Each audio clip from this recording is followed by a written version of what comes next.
Hello everyone, आज मैं normal plane kurti की जो कटिंग आती है वो दिखा रही हूँ। तो इसकी फुल लेंथ ले ली है। शोल्डर है इसका 6.5 इंच। तो पहले शोल्डर लेना होता है, दोनों तरफ पहले फोल्ड करके इस तरह से रख लीजिए। देन यहाँ पे शोल्डर लीजिए। शोल्डर के बाद आर्म होल लेना होता है। आर्म होल भी है 6.5। तो आर्म होल की जितना हमने शोल्डर ऊपर लिया था नीचे भी सेम लेना है आर्म होल की एंडिंग तक। देन चेस्ट का जितना भी हमारा माप है, यहाँ पे मैं डबल एक्सेल कुर्ती स्टिच कर रही हूँ तो एक्स्ट्रा मैं 1.5 इंच एक्स्ट्रा रखूँगी, ताकि अभी कभी भी थोड़ा हेवी लोगों के लिए ज़्यादा रखना ही बेटर रहता है। तो मिनिमम 1.5 इंच रखिए। और साइड कट थोड़ा इनका ज़्यादा भी था, 7.5। तो वेस्ट की जगह एक लाइन, हिप की जगह एक लाइन हमें पहले ही डालकर मैं यहाँ पे वेस्ट ले रही हूँ 11। देन 1.5 इंच एक्स्ट्रा लेकर इसको एक दूसरे से मिला देंगे। देन यहाँ पे हिप्स का 12 है। 12 एक हिप्स की जगह सिर्फ 1 इंच ही एक्स्ट्रा रखना होता है, ज़्यादा नहीं रखना। और हिप्स जितना रखते हैं उससे 1 इंच ज़्यादा कम हम नीचे रख सकते हैं, उससे ज़्यादा मत रखिए वरना ये लाइन में प्रॉब्लम आएगी बाद में। तो आर्म होल की कटिंग देखिए, ऊपर 1/2 इंच हमें छोड़ देना होता है। देन आधा कर लेना होता है 3 इंच। देन 1.5 इंच को मार्क करके इसको हमें कर्व शेप देना होता है, यानी कि गोलाई करना होता है। देन अंदर की साइड 1.25 इंच करना होता है, क्योंकि फ्रंट नेक के लिए। तो ये हो चुकी है कटिंग, कर लूँगी मैं। तो ये इजी है। डबल फोल्ड कर लेना होता है कपड़ा, हमारी तरफ जो होता है वहाँ पे क्लोज कर लेना होता है। देखिए उधर की साइड ओपन रखिए, आप जो बैठोगे वो साइड आपको क्लोज रखना है, नहीं तो आपका फ्रंट ओपन रह जाएगा। तो कटिंग पहले हमें बैक की करने नहीं होती है, देन उसके बाद फ्रंट की, वरना बैक में हमें प्रॉब्लम होगी। तो बैक को बिछाकर मैंने अलग अलग से कट कर लिया है, क्योंकि इसके ड्रेस पे वर्क है फ्रंट पे, इसलिए। नहीं तो हमें प्रॉब्लम होगी, एक साथ कट करेंगे तो कपड़े की बचत नहीं होगी स्लीव्स के लिए, इसलिए अलग अलग कट करना ही बेटर रहता है। नीचे डिज़ाइन दिया हुआ है, इसलिए नीचे की साइड 1 इंच एक्स्ट्रा रख रही हूँ।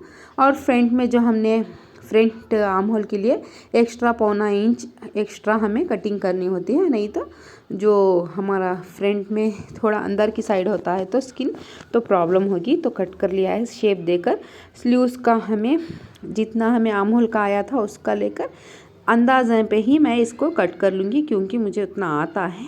तो स्लीव्स भी कट कर लिए हैं। अगर आपको डिटेल्स वीडियो स्लीव्स किस तरह से कट करने हैं तो बताइए, ज़रूर से आपको मैं समझाऊंगी।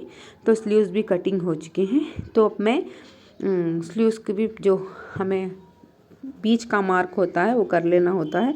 देन अंदर की साइड हमने फ्रंट आर्म होल में जो एक्स्ट्रा कट किया था, इसलिए हमें एक साइड स्लीव्स में भी कट करना होता है। ये जो एक्स्ट्रा स्लीव्स का मार्क है ये पीछे के साइड जाएगा स्टिचिंग में, बैक साइड।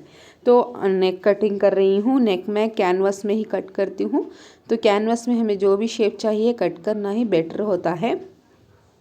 तो दोनों साइड हमें ये सेम डिज़ाइन का नेक रखना है, यानी कि जो स्क्वायर नेक आता है वही रखने के लिए बोला है।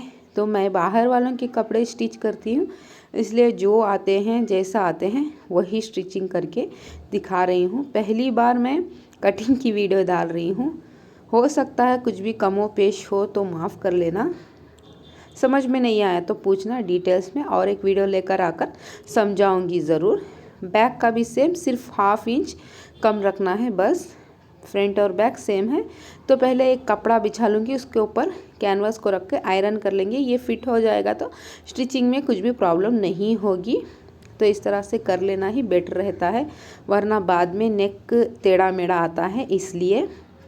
तो दोनों साइड करके अब हम इसको एक सिलाई मार के सेट कर लेंगे। देखिए इस तरह से सिलाई मारकर कट करके थोड़ा एक्स्ट्रा कपड़ा कट करना होता है, वरना फोल्डिंग के लिए कपड़ा नहीं बचेगा, इसलिए थोड़ा कपड़ा एंडिंग में छोड़कर क्योंकि कैनवास को हमें फोल्ड, देखिए अब दिखाती हूँ मैं किस तरह से करना है। पहले तो हम एक्स्ट्रा थोड़ा 1/2 इंच कपड़ा रखकर इसे जितना भी एक्स्ट्रा है निकाल देंगे। मैंने नेक ड्रेस में नहीं कट किया है। देखिए अब इसको फोल्ड कर लेंगे चारों तरफ से, यानी तीनों तरफ से फोल्ड करके इसे क्लोज कर लेंगे। ये देखिए सीधे पे सीधा रखकर हमें हमें इसको स्टिच करना है। देखिए जो हमने कैनवास के ऊपर स्टिचिंग की है सेम स्टिचिंग हमें इस पे भी करना है। तो देखिए जितना भी एक्स्ट्रा है हाफ इंच रखकर मैं इसको कट कर दूंगी। और गला ऐसे ही बनाने से इजी और क्लीन आता है। गला पहले ही नेक ड्रेस में कट कर लिया तो आपको कम सरस यानी कि बिगड़ सकता है गला। तो थोड़ा सा इस तरह की तुरपाई करना ज़रूरी है वरना फिनिशिंग नहीं आएगी। तुरपाई बहुत ज़रूरी है। तो तुरपाई करके सेम इसको लाइनिंग वगैरह कुछ भी नहीं ऐड कर रही हूँ मैं। नॉर्मल जो कुर्ती आती है प्लेन कुर्ती उसकी स्टिचिंग दिखा रही हूँ। बैक नेक भी सेम स्टिच कर लेंगे। पहले तो देखिए इस तरह बीच से कट कर लीजिए, आपको आइडिया मिलेगा। तो अब दोनों को गले को सी लिया है मैंने, शोल्डर को अटैच कर रही हूँ। शोल्डर अटैच करते ही ये फिनिश हो जाएगा हमारा। देखिए शोल्डर भी अटैच हो गए हैं। अब एक स्टिच यहाँ पे डालेंगे ताकि ये गला अच्छी तरह से बैठ जाए यानी कि फिनिशिंग अच्छे से आ जाए। तो स्टिच डाल दिया है, देखिए कितनी क्लीन लग रहा है। शोल्डर भी अच्छी तरह से फिनिशिंग में आ गए हैं। अब हम स्लीव्स की ओर चलेंगे। स्लीव्स में कपड़ा नहीं था तो इस तरह का पैच देना पड़ रहा है नीचे की साइड। तो मैं पैच को पहले अटैच कर लूँगी और नीचे एक सिलाई लगा लूँगी। देखिए इस तरह से। तो अभी सीधा रखकर उसके ऊपर सीधा कपड़ा रखकर बीच में जो हमने कटिंग की थी थोड़ा सा मार्क उसको मिलाते हुए शोल्डर को हमें इसकी स्टिचिंग कर लेनी है। पहले आप इस तरह से करोगे तो ही इधर से कपड़ा कितना मिलेगा नहीं मिलेगा पता चल जाएगा एंडिंग में। तो ये बेस्ट रहता है। तो अब साइड की फिटिंग देंगी मैं। तो देखिए मार्कर से पहले हमें अच्छी तरह से फिटिंग का मार्क लगा कर ही स्टिचिंग के लिए बैठना है। तो मैंने मार्क लगा लिया है। अभी मैं साइड की फिटिंग वगैरह करके नीचे का इस तरह से जो बचा है ये फोल्ड उसको स्टिच कर दूंगी। तो ये तो इजी है। करने के बाद देखिए कुर्ती बनकर तैयार हो चुकी है। बहुत ही इजी है क्योंकि लाइनिंग वगैरह कुछ भी हमने अटैच नहीं किया तो इसलिए इजी है। वीडियो पसंद आए तो लाइक कीजिए, शेयर कीजिए, चैनल को सब्सक्राइब कीजिए। कुछ भी पूछना है, कुछ भी नहीं समझ में आया तो प्लीज़ कमेंट में कमेंट कीजिए। मैं मिलूंगी आपके साथ नेक्स्ट वीडियो में। इसकी पैंट का भी आपको ज़रूर वीडियो दिखाऊंगी। वीडियो को लाइक कर दीजिए।